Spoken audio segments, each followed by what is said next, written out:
Welcome to Crossdressing Stories. Here, we share personal stories, celebrate self-expression. If you're on your own journey or simply curious, you've found your community. Subscribe and join the conversation. Wait a minute, why is there a girl staring back at me from the mirror with such terrified eyes? I should probably start from the beginning. Before the mirror. Before the girl with my eyes. It all began with an email. Just a few lines of text that felt like a death sentence for my entire future. Subject: urgent update on your housing application, Northwood University. Dear Leo Williams, we regret to inform you that due to an unprecedented volume of applications, all available spaces in the male dormitories for the upcoming fall semester have been filled. Unfortunately, we are unable to offer you a spot at this time. I read it once, then twice. My heart, which had been buzzing with the frantic energy of a kid about to leave home for the first time, stalled in my chest. All available spaces in the male dormitories have been filled.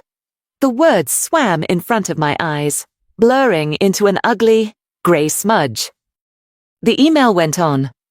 Of course, something about a waiting list with no guarantees, options for off-campus housing that I absolutely couldn't afford, and a blithe, corporate apology for the inconvenience. It ended with a polite reminder that my non-refundable housing deposit of $500 would be, as the name suggested, non-refundable. $500. That was nearly all the money I had to my name, saved from 2 summers of stocking shelves at a grocery store that smelled perpetually of wilted lettuce and cleaning solution. I slumped back in my desk chair, the cheap pleather groaning under my weight. My room, with its posters of obscure indie bands and stacks of half-read sci-fi novels, suddenly felt like a purge. For years, college had been the light at the end of the tunnel. It was my escape route from this small, sleepy town where the biggest event of the year was the county fair. It was my chance to become someone. Anyone. Other than just Leo. The quiet kid who was good at art and not much else. And now, because of a logistical error, a numbers game I had lost, it was all about to be snatched away. My parents, I couldn't even imagine their reaction. They'd worked so hard. My dad took on extra shifts at the factory, coming home with grease under his fingernails and a weariness that settled deep in his bones. My mom juggled 2 part-time jobs, her smile never wavering, even though I knew her feet ached. They'd stretched every dollar to its breaking point to help me get this far. The thought of telling them I might have to defer, or worse, give up my spot at Northwood's prestigious design program.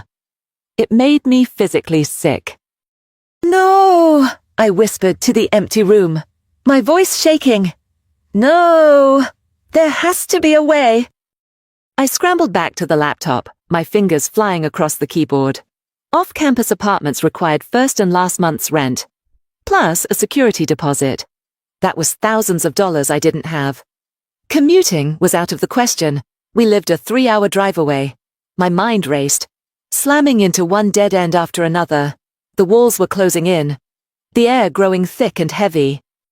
And then, a memory flickered in the dark. It was from junior year of high school. Our drama club, in a fit of ambitious madness, decided to put on a Shakespearean comedy, Twelfth Night, because of a shortage of girls willing to take on major roles. Our director, Mrs. Davison, had to get creative. She'd looked around the room, her eyes scanning the gangly, awkward boys, and her gaze had landed on me. Leo, she'd said, a mischievous glint in her eye, you've got the bone structure for it. You'll be our Viola. I had wanted to melt into the floor, me playing a girl, but I was too shy to say no. What followed was 3 weeks of the most surreal and mortifying experience of my life. I was squeezed into corsets, taught how to walk without my usual long-legged stride, and fitted for a wig of long brown curls. I hated every second of it. The snickering from the other guys, the feel of the scratchy dress against my skin, the sheer absurdity of it all. But then, opening night happened. When I made my first entrance as Viola, disguised as Cesario, but still undeniably feminine in the audience's eyes. A ripple went through the crowd. I heard a collective gasp, a murmur of confusion. After the show, I overheard a group of parents talking in the lobby. "I can't believe that was a boy," one woman said, shaking her head in disbelief. "He was so convincing, a truly beautiful girl." At the time, the comment had made my skin crawl. It felt like a violation, like they were seeing something in me that wasn't there, something I didn't want them to see. I had scrubbed the stage makeup off my face with a vengeance that night, desperate to erase any trace of Viola. But now, sitting in my room with my future crumbling around me, that memory returned not with a cringe, but with a strange, terrifying spark. A truly beautiful girl. A crazy idea, a wild, desperate, utterly insane idea, began to form in the back of my mind. It was a tiny flicker at first, a single, improbable neuron firing in the darkness, but it refused to be extinguished. I pulled up the university's housing portal, my heart thumping against my ribs. I navigated to the dormitory floor plans. Maple Hall, the female-only dorm. It was listed as having several open spots. Of course it did. I looked at my own name, Leo, just 3 letters. With a trembling finger, I traced a new shape over the O. I imagined adding a little tail to it, curving it into an A. Leo. Leah! The flicker grew into a flame. It was stupid. It was impossible. It was fraud. It was a chance. My only chance. The decision. Once it took root, became an obsession. I knew it was a terrible idea. A house of cards built on a foundation of lies. But the alternative, staying here, watching my dream die, was a slow, certain poison. This insane plan, at least, felt like taking action. It felt like fighting back. My greatest weapon wasn't courage or cunning, it was Photoshop. I'd spent hundreds of hours messing with the program, learning its every nuance, mastering the art of digital manipulation for my art projects. Now, I was going to use it for the biggest forgery of my life. I scanned my student ID, the picture of me with a nervous, lopsided grin staring back. Leo Williams. I zoomed in on my name, right down to the pixel level. The next few hours were a masterclass in controlled panic. My hands shook. But my focus was absolute. I carefully selected the letter O. I didn't just replace it. I had to build an A that matched the exact font, the specific kerning, the subtle wear and tear of the printed ID. I copied a curve from the W, a stem from the L, meticulously blending, blurring, and adjusting the lighting until the new letter was indistinguishable from the rest. Leo became Leah. It looked perfect. Too perfect. I added a tiny bit of digital noise, a faint blur to the edge, to mimic the slightly imperfect printing process of the original card. When I was done, I stared at the screen, my heart hammering in my throat. Leah Williams. It looked real. It looked legitimate. I felt a dizzying mix of pride in my technical skill and a deep coiling shame in my gut. But the ID was only the first step, the easy step. The real challenge was my voice. I was a 19-year-old guy.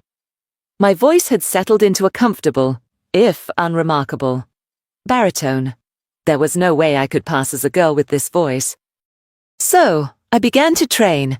I locked my bedroom door, put on my headphones, and watched hours of tutorials online. How to feminize your voice. The titles read. I learned about resonance, pitch, and intonation. It was like learning a new instrument, only the instrument was my own throat. Hi, I'm Leah Williams. I'd practice, whispering to myself. The sound that came out was a gravelly, ridiculous croak. I sounded like a frog with a sore throat. I tried again, aiming for a higher pitch. My voice cracked and squeaked, raw and unnatural. No higher. Softer.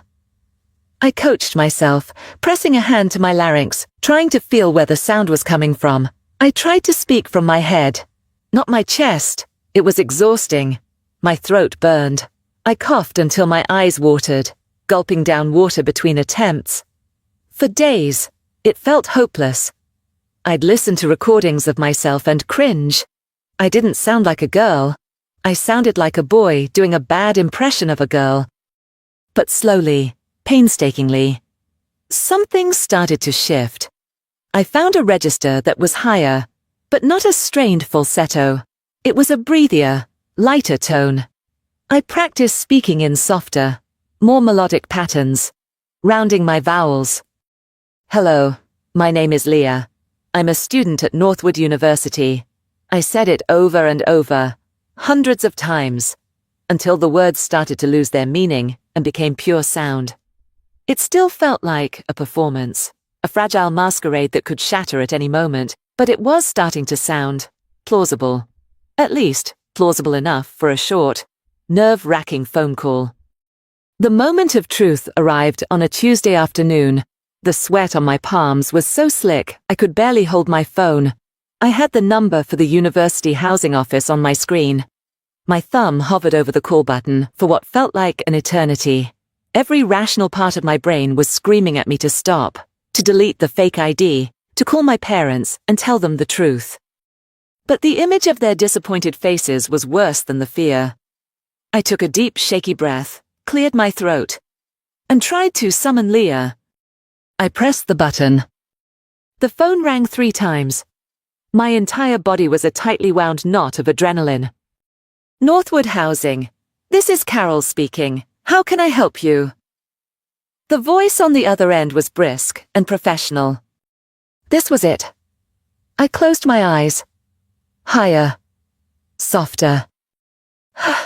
Hello? My voice came out as a squeaky, trembling mess.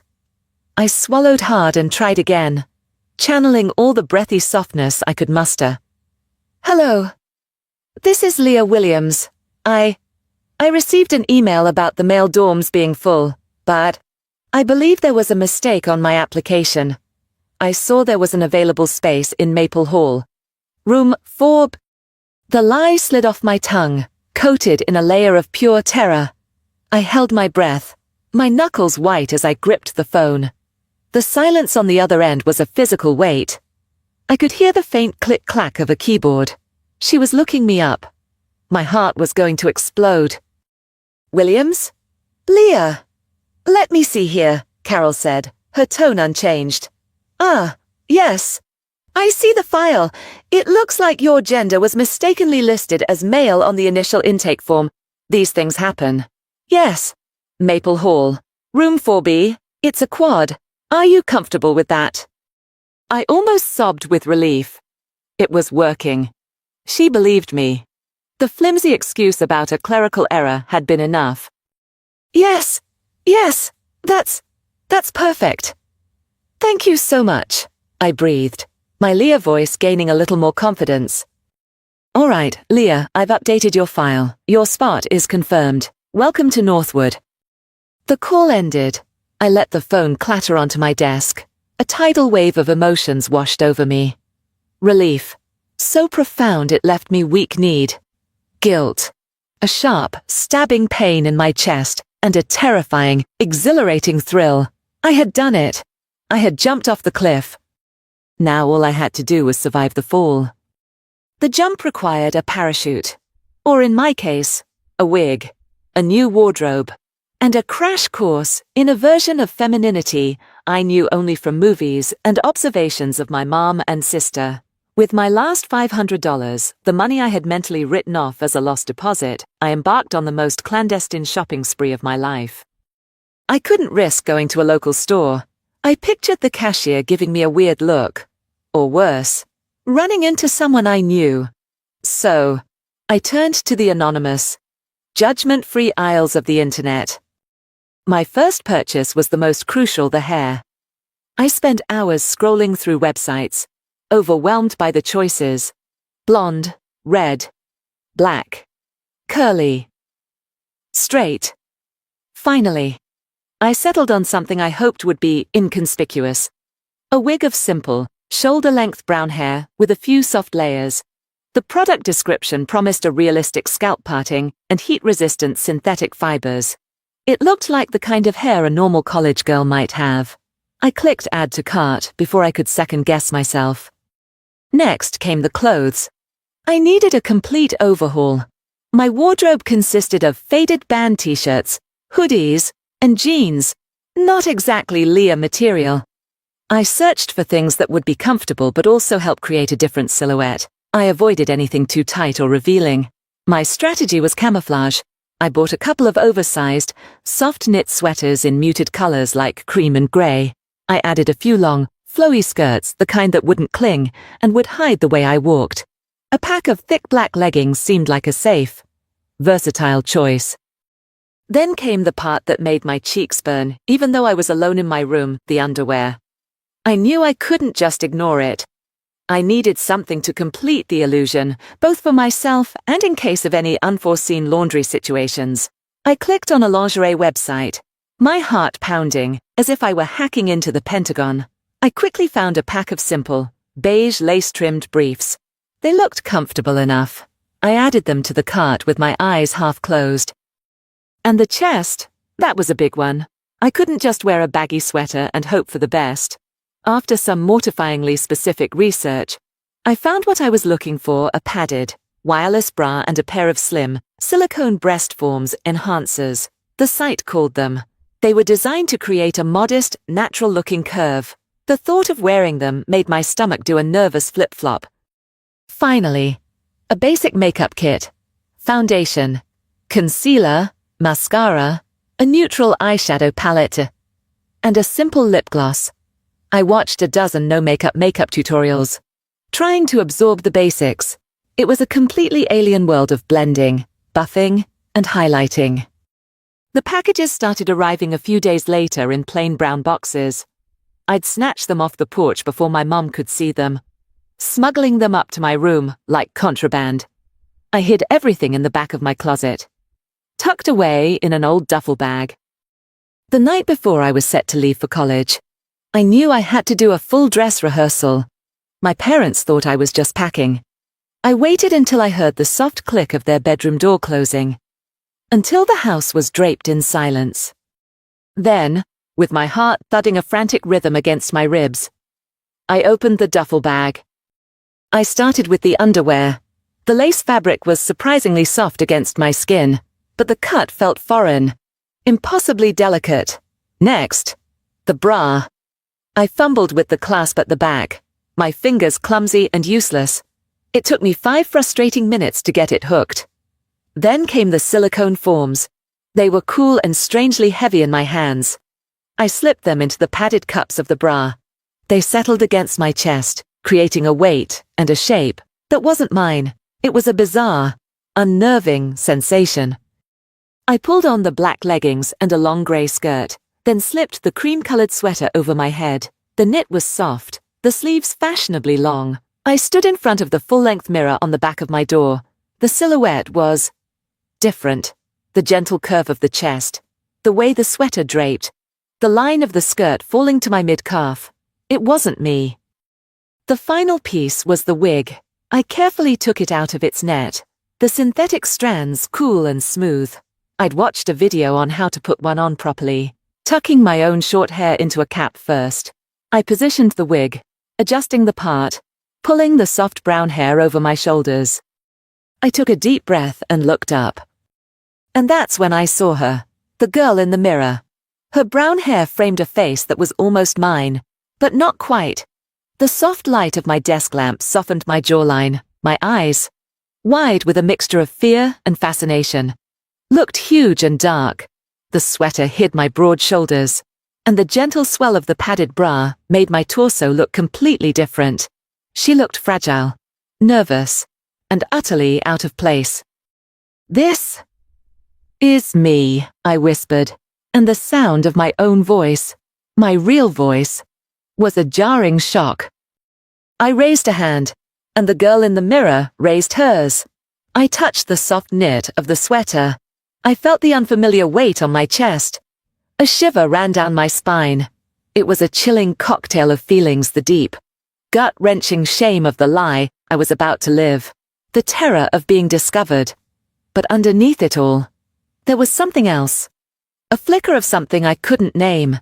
It wasn't excitement. Not exactly. It was a strange, unsettling rightness. The reflection staring back at me was a complete stranger. And yet, for a terrifying second, she felt more real than the boy who had been standing there just minutes before. The girl in the mirror looked scared, and I was scared for her, for me, for us. The drive to Northwood was a 3-hour-long anxiety attack. I sat in the passenger seat, my dad driving, my mom chattering excitedly from the back. I was dressed in my usual Leo attire, jeans and a hoodie. My Leo persona was packed away in a separate suitcase, a ticking time bomb in the trunk. The plan was to change in a gas station bathroom just before we got to campus. "Aren't you excited?" "Honey," my mom asked, reaching forward to squeeze my shoulder.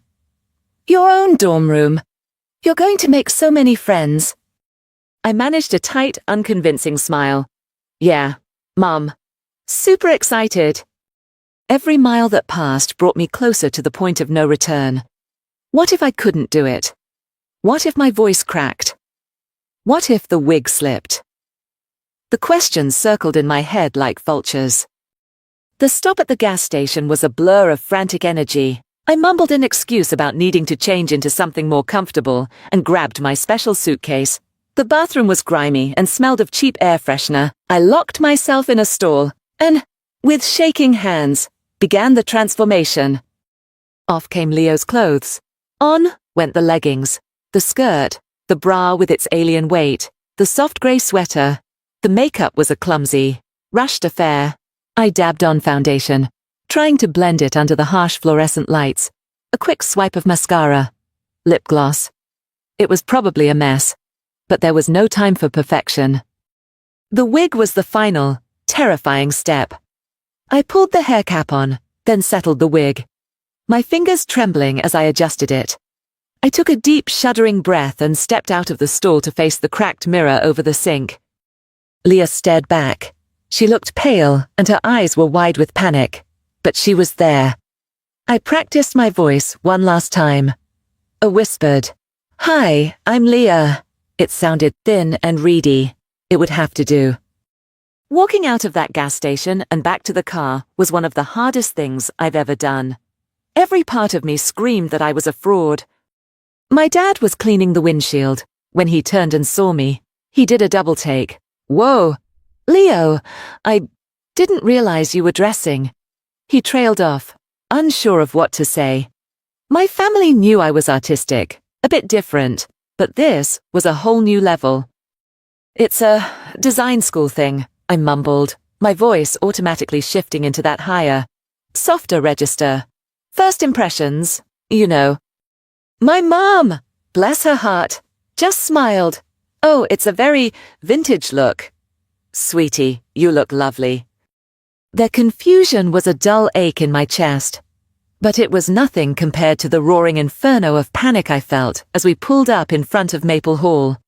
The building was a handsome old brick structure, teeming with girls and their parents hauling boxes and suitcases. It was a sea of feminine energy, and I was about to dive in head first. The goodbyes were quick and painful. I think my parents could sense my frantic need to get away. My mom gave me a fierce hug. "Call us tonight." "Okay," she said, her voice thick with emotion. My dad clapped me on the shoulder, his touch feeling strange and unfamiliar through the soft knit of my sweater. "Work hard, kid." Then they were gone. And I was alone, Leah Williams, dragging her 2 suitcases toward the entrance of the all-girls dorm, my heart a frantic drum against my ribs. Finding room 4B felt like navigating a maze in a nightmare. The hallways buzzed with chatter and laughter. Every girl who passed me felt like a potential threat, her eyes a scanner that could see right through my disguise. Don't stride. Small steps. Head up. Smile softly. The mantra repeated in my head. Finally, I found it. Room 4B. The door was slightly ajar. I could hear music and voices from inside. This was it. I raised a trembling hand and knocked. The door swung open, and I was met with a smile so bright it was almost blinding. "You must be Leah," the girl said, her voice warm and bubbly. She had a cascade of blonde curls and a spray of freckles across her nose. "I'm Chloe. Come on in." She stepped aside and I cautiously entered the room. It was bigger than I expected. With 2 sets of bunk beds, 4 desks, and 4 closets, 2 of the beds were already claimed, covered in colorful duvets and piles of pillows. The air smelled of vanilla and something vaguely floral, a stark contrast to my scent-neutral room back home. A second girl was perched on one of the bottom bunks, meticulously organizing a shelf of books. She had sleek, dark hair cut in a sharp bob and wore a pair of stylish, thick-rimmed glasses. She looked up as I came in, her eyes analytical, missing nothing. "Maya," she said, her voice low and calm. It was less of a greeting and more of a statement. Chloe gestured to the remaining empty bottom bunk. "That one's yours. The girl on top, Jess, is down the hall saying hi to someone." As if on cue, the door swung open again and the third roommate breezed in. She was the epitome of effortless cool. She wore ripped black jeans and a cropped band t-shirt that showed off a sliver of toned stomach. Her dark hair was tied up in a messy bun, and she had a silver ring in her nose. She moved with a kind of restless, confident energy that I could only dream of. This must be Jess. Her eyes swept over me. A quick appraising glance from my sensible shoes to the top of my wig. A slow smile spread across her face. "Nice. A vintage vibe.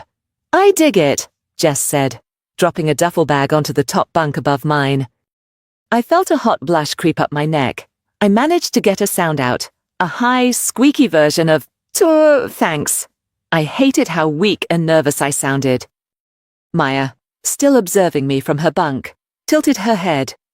"Your voice is a little unusual," she remarked. Not unkindly, just as a matter of fact.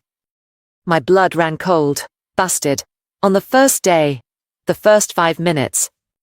"Oh, it's allergies," I blurted out, the lie I'd rehearsed coming to my rescue. "Dust always gets my throat." I forced a small, apologetic cough. Chloe immediately looked concerned. "Oh, that's awful. I have some throat lozenges if you need them." "Thanks. I'll be okay," I said, grateful for the out. I spent the next hour in a state of hypervigilance, unpacking my things. I put my boring, androgynous textbooks on the shelf. I carefully hung up my sweaters and skirts in the tiny closet, acutely aware of the lacy dresses and colorful tops hanging in Chloe's and Jess's closets nearby. The whole time, I felt like an actor on a stage, convinced the audience was about to start booing. Every simple action was fraught with peril. When I bent over to plug in my lamp, I instinctively put a hand to my chest, terrified a silicone form would shift or fall out. I walked on eggshells, consciously shortening my stride, trying to move with a delicacy that felt completely unnatural, and I kept my voice in that strained, high register, a constant effort that was already making my throat ache. Jess was surprisingly easy to be around. She was loud and funny, telling stories about her summer working at a music festival. Chloe was sweet and earnest, asking everyone about their majors and their hometowns. Maya was the wild card. She was quiet, but her silence was active. I could feel her watching me, her sharp gaze seeming to peel back the layers of my disguise. She didn't seem hostile, just intensely curious. I became her unwilling science experiment. That night, lying in my bunk, long after the others had fallen asleep, I finally allowed myself to drop the act. I lay in the dark, listening to the soft breathing of the 3 girls around me, and let my body relax. The tension in my shoulders eased. The knot in my stomach loosened just a fraction. The room was filled with the soft, ambient glow of a street lamp outside, casting long shadows across the floor. I could see the silhouette of Jess's leather jacket slung over a chair, the gentle drape of a floral scarf Chloe had hung from her bedpost. The air was still thick with that vanilla scent. It was a completely foreign landscape, this world of girls. I had survived the first day, but it had taken everything I had. As I drifted off to sleep, a single thought echoed in my exhausted mind. How on earth am I going to do this for a whole year? The first few weeks were a masterclass in espionage. My life became a series of carefully calculated risks and narrow escapes. I was a spy in the house of femininity, and my cover was perilously thin. My primary mission objective was to control my voice. Keeping it in that higher, softer register was a constant physical strain. My throat was perpetually sore, and I lived in fear of a sneeze or a sudden cough betraying my natural baritone. I started speaking less, becoming the quiet, shy roommate by default. I'd nod and smile, offering one-word answers whenever possible. The girls seemed to accept this as part of my personality. Leah's just a little reserved. I heard Chloe tell someone on the phone. If only she knew. My second challenge was movement. Years of moving like a boy taking up space. Walking with a long, heavy stride were habits I had to unlearn overnight. I studied the way the other girls walked, the way they sat, the way they gestured. They moved with a kind of fluid economy that I tried to mimic. I practiced sitting with my legs crossed at the ankle, not the knee. I learned to keep my elbows tucked in. It felt like my body wasn't my own. It was a puppet, and I was pulling the strings with a frantic, desperate focus. Every step was a performance. The shared bathroom was my personal battlefield. It was on the other end of the hall, a communal space with a row of sinks, toilets, and shower stalls. I timed my trips with military precision, usually going late at night or early in the morning when it was likely to be empty. Showering was the most stressful part. I'd lock myself in a stall, my heart pounding, and hang my clothes and towel over the door to create an extra barrier. I'd shower in record time, my movements quick and furtive. Changing clothes was another daily terror. My roommates had no qualms about changing in the room, casually pulling shirts over their heads or stepping out of jeans. I, on the other hand, would retreat to the bathroom with my clothes clutched to my chest, pretending I needed to use the toilet. The lie felt flimsy every single time. My greatest physical liability was my Adam's apple. It was a dead giveaway. I took to wearing scarves and high-necked sweaters, even when it was warm. Jess had once complimented my accessory game. "You've always got a cool scarf on," she'd said. I had just smiled weakly, my hand instinctively going to my throat. The padded bra and silicone forms were a constant source of anxiety. I was terrified of them shifting or looking unnatural. I avoided any kind of physical activity. When Chloe invited me to a yoga class, I made up an excuse about a bad back. When Jess tried to start a pillow fight, I yelped and shielded my chest as if I were under attack. But despite the constant, grinding stress, something strange began to happen. The act started to bleed into reality. Leah was supposed to be a mask, a temporary costume, but the longer I wore it, the more it started to feel like a second skin. I found myself genuinely enjoying some of the things Leah got to experience. The easy camaraderie in the dorm, the way girls would compliment each other's outfits in the hallway. No one expected me to be tough or competitive. There was a gentleness, a softness to the interactions that I had never experienced as a boy. As Leo, I was always quiet, trying not to draw attention to myself. As Leah, my shyness was seen as endearing, not awkward. The nightly ritual of removing the disguise became a strange, bittersweet moment. I'd wait until the room was dark and I was safely hidden under my comforter. Peeling off the wig was the greatest relief, the synthetic hair clinging to my scalp with a faint static pull. I'd reach back and unhook the bra.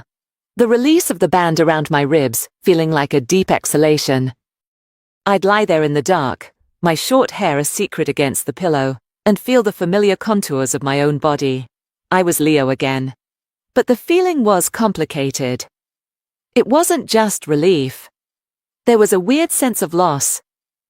Too, a quiet pang of regret as the softness of Leah receded, leaving behind the harder angles of Leo. I'd touch my flat chest through my t-shirt, the skin feeling strangely bare. I'd run a hand over my jaw, the faint stubble, a reminder of who I really was. or who I was supposed to be. One night, looking at my reflection in the dark screen of my phone, I saw a tired-looking boy with shadows under his eyes. Leo. But for a fleeting moment, I could still see the ghost of Leah in the shape of my face, the softness I'd curated. "What am I doing?" I whispered into the quiet of the dorm room. I was living a lie, but the most terrifying part wasn't the fear of getting caught. It was the growing, undeniable feeling that in some strange, inexplicable way, I was starting to like it. It was a grey, Tuesday afternoon, the kind where the sky is the colour of concrete and a fine mist hangs in the air. I was at my desk, trying to sketch out a concept for my foundational design class, but my mind was a blank slate. There was a soft knock on our doorframe. I looked up to see Jess leaning against it, a clothing hanger hooked over her finger. "Hey, Leah," she said, a playful glint in her eye. "I'm doing a closet purge. Got this a while back, but it's not really my colour. Thought it might suit your vibe." She held it up. It was a cardigan, the colour of rich cream, made of a thick, fluffy knit that looked impossibly soft. It was the kind of thing I had seen on clothing websites. Something I would have considered buying for my Leah wardrobe, but had deemed too intentional. It was one thing for me to buy my own costume pieces, it was another to have one given to me. "Oh, you don't have to do that," I said, my voice coming out breathier than usual. "Dude, try it on," she insisted, walking over and holding it out. "It's screaming your name." My heart did a little nervous flutter. This felt different from just putting on my own clothes. This was an offering, an invitation. Jess was, in her own way, helping to build the character of Leah. Hesitantly, I stood up and took the hanger from her. The wool, or whatever it was even softer than it looked. It felt like holding a cloud. I slipped off the grey sweater I was wearing and slid my arms into the sleeves of the cardigan. The moment the fabric touched my skin, a shiver went through me. It was warm and impossibly cozy. The sleeves were long, covering my hands in that comfortable, slightly too big way. I pulled the two sides of it together in front of me. The soft material draped over my padded chest, the gentle weight, a comforting pressure. As I moved, I felt the light sway of the knit against my back, a sensation that was both new and oddly pleasant. I turned to look in the small mirror hanging on my closet door. The cream color brightened my face, a stark contrast to the muted tones I usually wore. It made my Leah's brown hair look richer. It was nice. It looked good. Jess leaned back, a satisfied grin on her face. "See, I told you. Now that's the Leah vibe." I felt a blush spread across my cheeks, a deep, radiating warmth. And for the first time, it wasn't a blush of shame or fear. It was a blush of genuine, unadulterated pleasure. It wasn't Leo the imposter feeling flattered. It was a part of me, a part that was becoming indistinguishable from Leah. That felt seen and liked. I love it," I said, my voice barely a whisper. And I wasn't acting. "Thank you, Jess." "No prob," she said with a shrug, already turning to leave. "It looks better on you anyway." I stayed in front of the mirror for a long time after she left, running my hands over the soft fabric. The cardigan felt like a piece of armor and a warm hug all at once. It was a gift from a friend who liked Leah, a friend who, without knowing it, had just given a piece of validation to the terrified boy hiding underneath. That cardigan became my favorite piece of clothing. I wore it everywhere. It was more than just a part of the disguise. It was the first piece of Leah that felt like it truly belonged to me. The days melted into weeks, and the rhythm of my double life became second nature. The constant vigilance was still there, but it had receded from a screaming panic to a low background hum, and in the space that opened up, other things started to grow. I noticed the changes in myself were becoming less conscious, less of a performance. I'd find myself sitting with my legs crossed in the library, without even thinking about it. My speech patterns, even when I wasn't actively trying, became softer, my sentences ending with a slight upward inflection. I started buying the same vanilla-scented body lotion that Chloe used, not as a prop, but because I had genuinely come to love the smell that filled our room. My wardrobe expanded. I found a thrift store downtown and, with a newfound tentative confidence, I bought a couple more flowy skirts and soft vintage-style blouses. I started to understand what fabrics and cuts felt good. I discovered I preferred the freedom of a skirt to the confinement of jeans. I even bought a bottle of pale pink nail polish, the kind Chloe wore, and painted my nails one night while we were all watching a movie. No one said anything, other than Jess remarking, "Nice color." It felt like a small, quiet act of rebellion and self-discovery all at once. Maya's scrutiny never fully went away, but it seemed to morph from suspicion into a kind of academic fascination.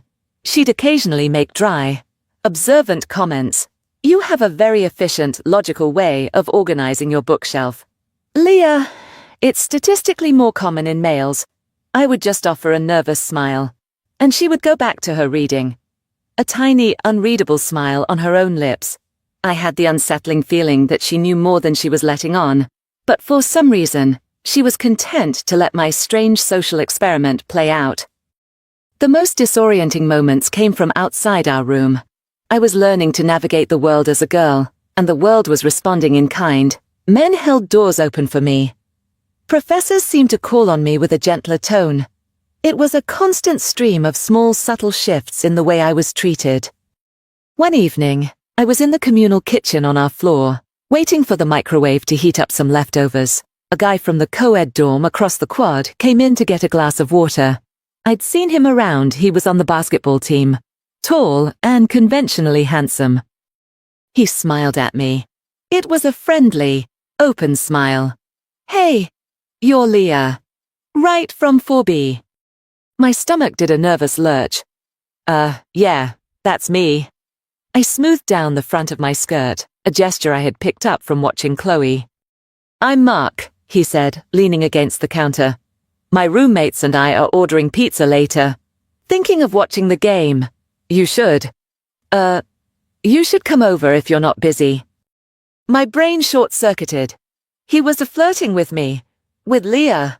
My cheeks flared with heat. My mind was a chaotic jumble of competing thoughts. He thinks I'm a girl.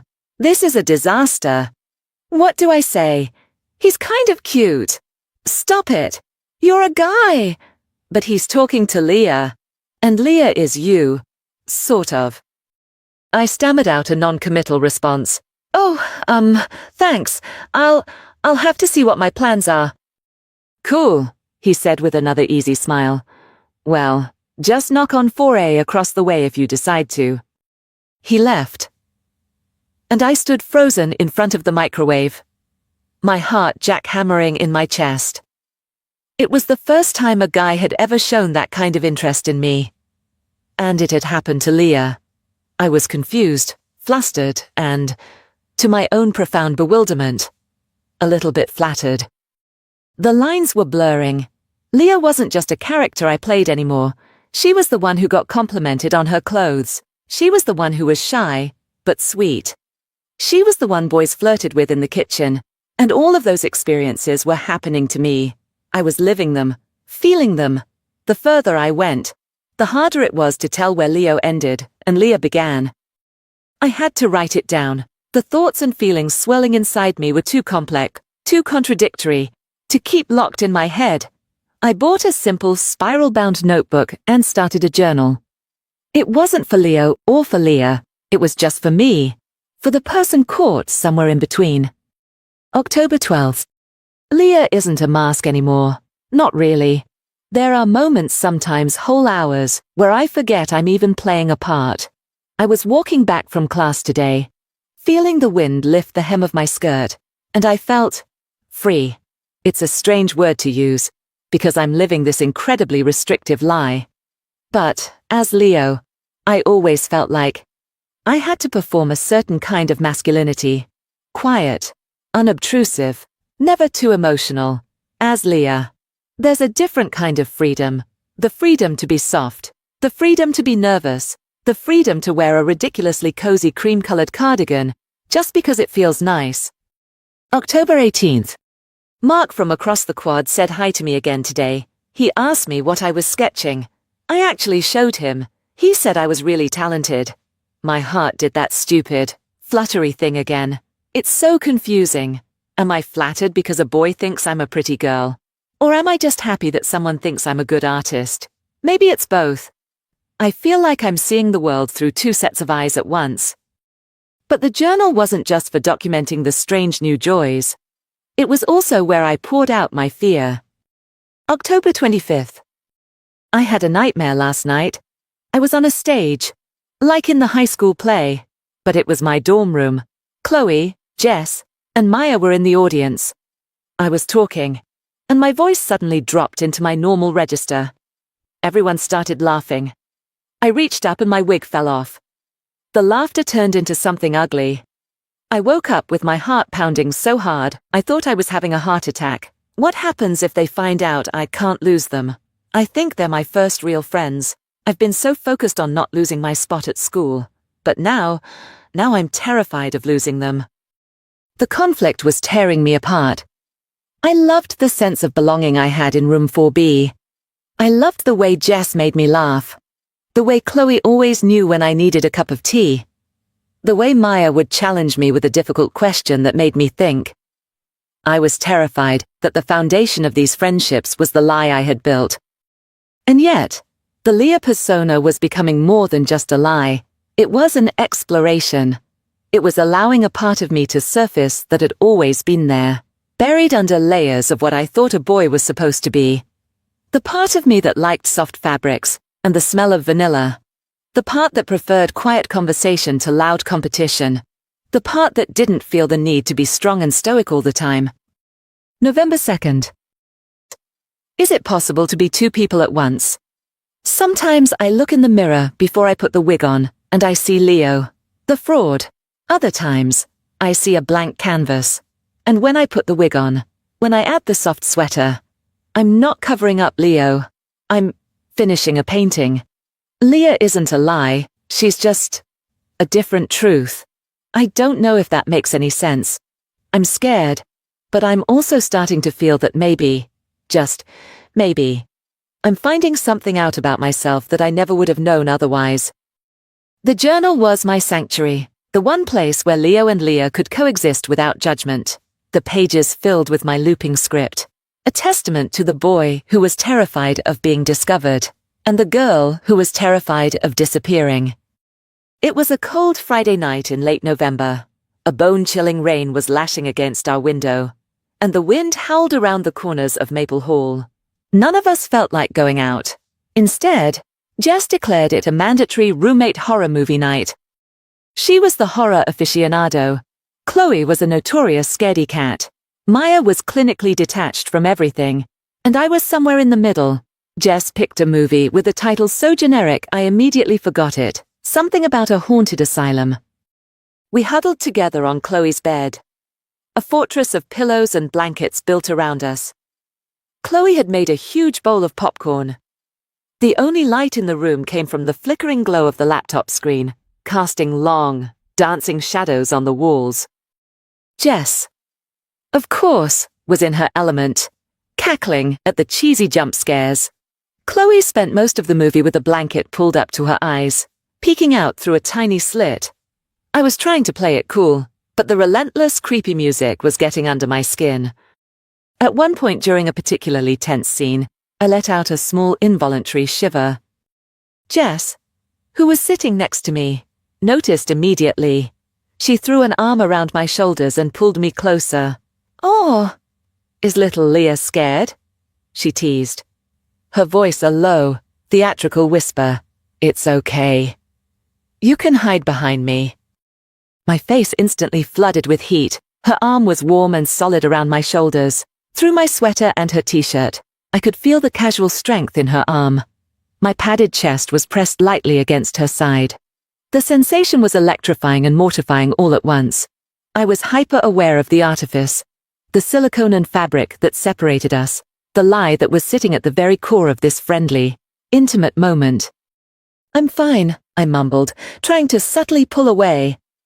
But she just laughed and held on tighter. I tried to focus on the movie, but my mind was racing. This was exactly the kind of situation I dreaded.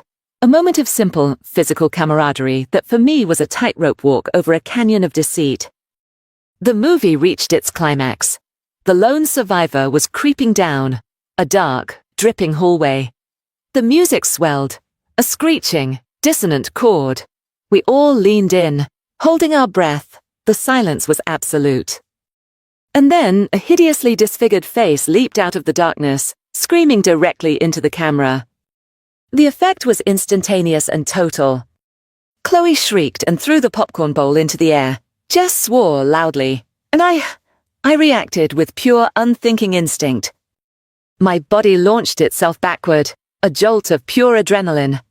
I scrambled to my feet, my only thought to put distance between myself and the terrifying image on the screen. But in my haste, my legs tangled in the pile of blankets on the floor. My feet went out from under me. Time seemed to slow down, stretching into a syrupy, horrifying crawl. I remember the feeling of falling forward, my arms pinwheeling uselessly. I remember a desperate, flailing attempt to catch my balance. And I remember the distinct, sickening sensation of my wig, my anchor, my shield, my entire identity lifting off my head. It didn't just slide off. The clumsy forward momentum of my fall caused it to pop off my head like a cork from a bottle. It sailed through the air in a perfect, tragic arc, a cascade of synthetic brown hair tumbling end over end before landing with a soft, pathetic poof on the floor right in the middle of the room. I landed hard on my hands and knees, the impact jarring my teeth. And then, silence. A profound, absolute silence, broken only by the tinny sound of the movie's credits music starting to play from the laptop. The room, which moments before had been filled with screams and laughter, was now as quiet as a tomb. I stayed there, frozen on all fours, the cool air of the room a shocking sensation on my now exposed short, brown hair. I couldn't bring myself to look up. I could feel their eyes on me. 3 pairs of eyes, boring into the back of my head, into the back of Leo's head. My world, so meticulously constructed, so precariously balanced, had just shattered into a million pieces. I squeezed my eyes shut, wishing the floor would swallow me whole. The silence stretched on, thick and suffocating. A minute felt like an hour. The shame was a physical force, a crushing weight on my chest that made it impossible to breathe. This was it. The nightmare I'd had every single night. It was real. Finally, I heard a sound, a small choked gasp. That would be Chloe. Then, the slow, deliberate sound of someone standing up, Maya. And then, a sound I never would have predicted in a million years. A snort, followed by a giggle, and then a full-blown barking laugh. It was Jess. Slowly, painfully, I forced myself to look up.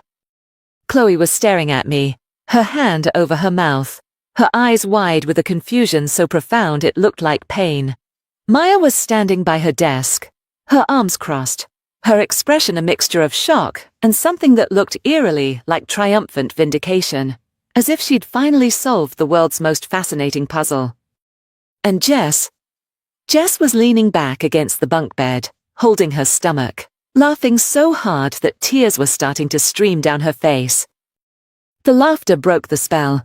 The words came tumbling out of me in a frantic, desperate torrent, a confession fueled by months of pent-up fear and guilt. I'm so sorry I didn't mean to lie to you. I wasn't trying to trick anyone. I swear I was still on my knees. My voice cracking, shifting between the strained Leah pitch and my natural, deeper tone. It was the dorms. The male dorms were full. And I didn't have anywhere to live.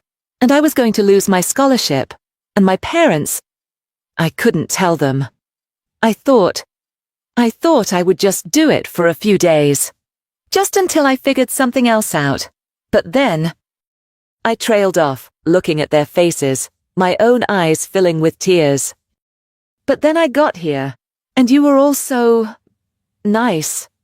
And this room, it felt like a home. And Leah, my voice dropped to a whisper.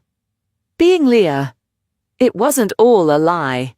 It was a part of me I never knew I was allowed to be. A part I'd never shown anyone before. I finally ran out of words, my shoulders slumping in defeat. I waited for the verdict, for the anger, the disgust, the inevitable order to pack my things and get out. Jess finally caught her breath, wiping a tear from the corner of her eye. She pointed a trembling finger at me. "Oh my God," she wheezed, still gasping for air. "So, you're telling me I've been living with a mythical creature this whole time, a cute boy disguised as a cute girl, dude." She shook her head, another laugh bubbling up. That's iconic. Seriously. My head snapped up. Iconic. That was not the word I was expecting. Chloe, seeing the genuine tears welling in my eyes, finally seemed to come back to life. She rushed forward and knelt on the floor in front of me, her expression soft and full of a sympathy that I absolutely did not deserve. "Hey," she said softly, reaching out and wiping a tear from my cheek with her thumb. The gesture was so unexpectedly kind it made me choke on a sob. "It's okay. Leo or Leah. We like you. We like the person. Not the hair." She glanced at the pathetic-looking wig on the floor, and a small smile touched her lips. I looked over at Maya. She was still standing with her arms crossed, but the hard line of her mouth had softened. She pushed her glasses up her nose.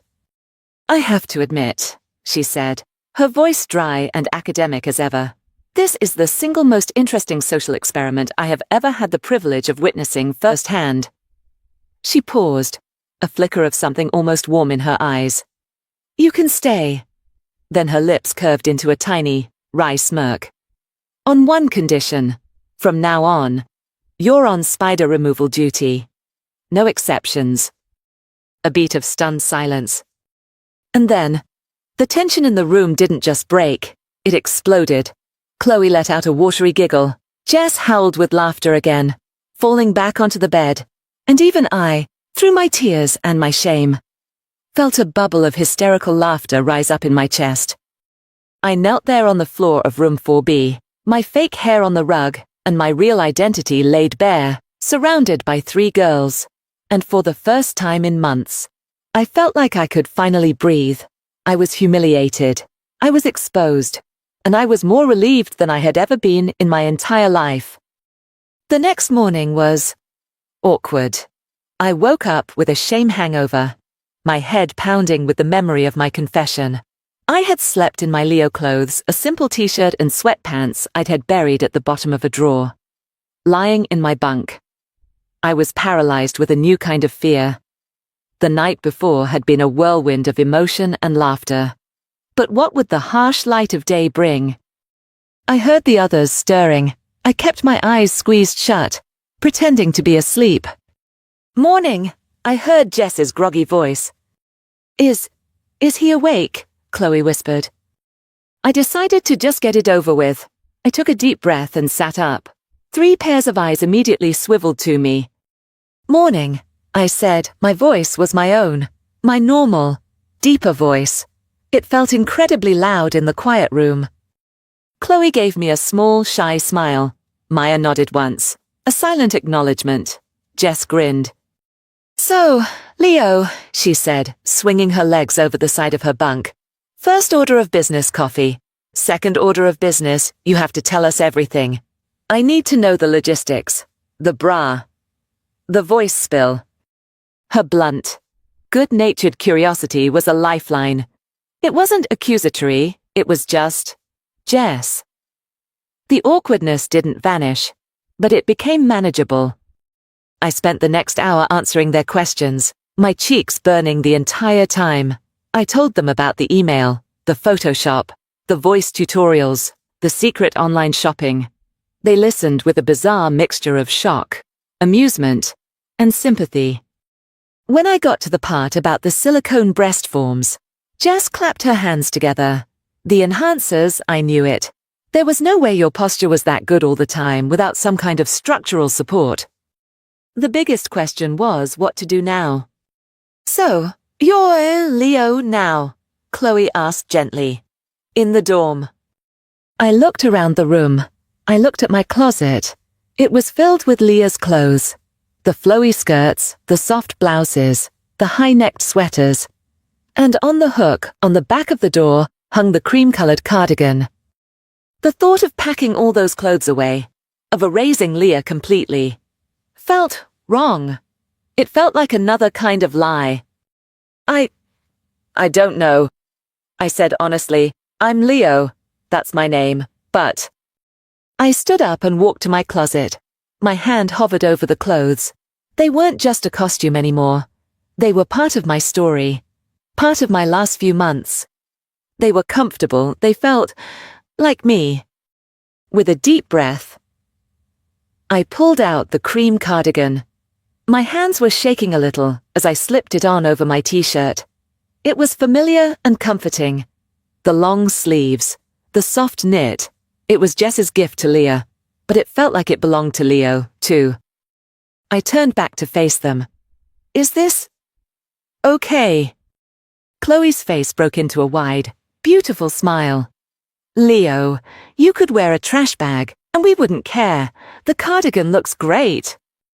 Better than the dude bro hoodie you had on when you first got here, Jess added with a wink. A new normal began to settle in room 4B. I was Leo. But Leo sometimes wore skirts because they were comfortable. Leo sometimes painted his nails a pale, quiet color because he liked it. Leo wore the cream cardigan almost every day. The strict, suffocating boundary between Leo and Leah dissolved. They weren't two different people anymore.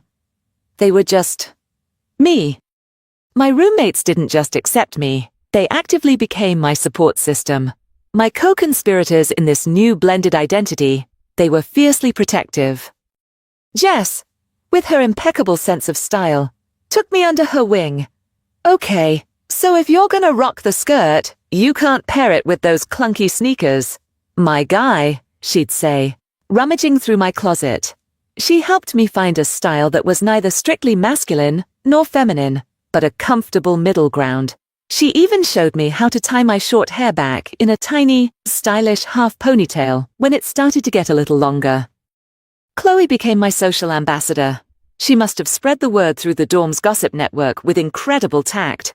Because while I did get a few curious looks in the hallways, no one was ever mean. The story she spun was simple. Our roommate Leo is cool.